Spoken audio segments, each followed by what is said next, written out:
गोवा काही सगळेच प्लॅन करतात, पण सगळ्यांचे ट्रिप सक्सेसफुल होतात असं नाही. काही जणांना सुट्ट्या कमी पडतात, काही जणांना पैसे कमी पडतात, काही जणांना टाईमच नसतो. म्हणून आम्ही फक्त दोघंच जण आलो, मी आणि सुनील. मडगावला उतरून टॅक्सी केली आणि हे होतं आमचा हॉटेलचा व्ह्यू.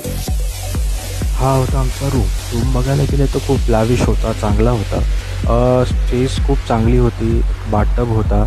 आम्ही थांबलेलो त्या हॉटेलचं नाव होतं वाईल्ड बेरी रिसॉर्ट, अगोंडामध्ये आहे. तुम्ही गेलात तर नक्की इकडे स्टे करा. स्टाफ खूप चांगला आहे, जेवण खूप चांगलं आहे, प्रॉपर्टी खूपच मोठी आहे आणि चांगली आहे.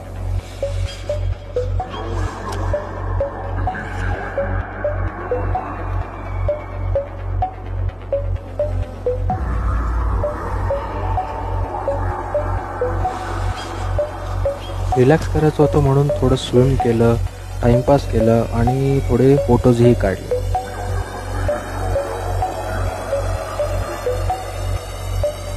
नेक्स्ट डे आम्ही मंदिरासाठी निघालो. तांबडी सुर्ल्याला जात होतो.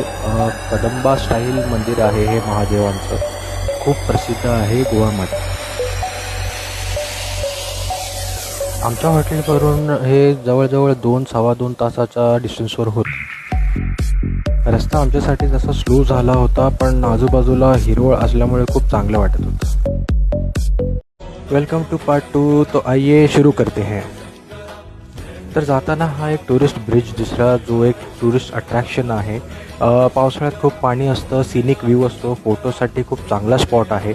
आम्ही गेलो तेव्हा पाणी नव्हतं, कारण नोव्हेंबर होतं आणि म्हणजे पाऊस येऊन गेला होता, त्याच्यामुळे जास्त पाणी नव्हतं. म्हणून विचार केला थोडा टाईमपास करूया, फोटोज काढूया आणि मग जाऊया. आम्ही ऑलमोस्ट मंदिराच्या एंट्रीवर पोचलो होतो. लोकं दिसायला लागली, गाड्या लागल्या होत्या, बायका हातात फुलं घेऊन निघालेल्या पुढे मंदिरासाठी.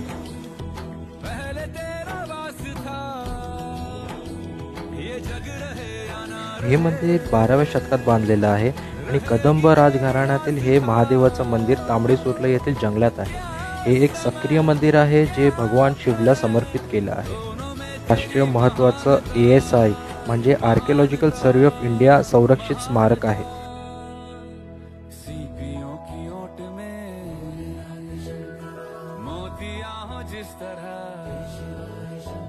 हे मंदिर मुस्लिम आणि पोर्तुगीज शासकांच्या विनाशापासून वाचलेल्या मंदिरांपैकी एक मंदिर आहे.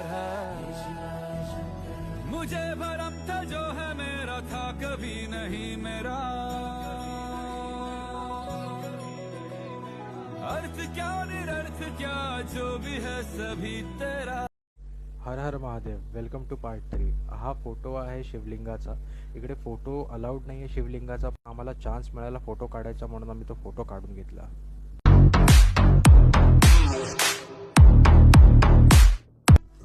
परत निघालो आम्ही मंदिरातून आणि पुढे बीचेस एक्सप्लोअर करायचा विचार केला.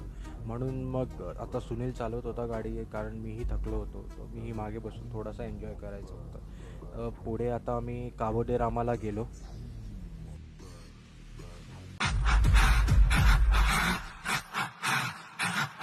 मग साऊथ गोवाच्या पार्टीसाठी रेडी झालो.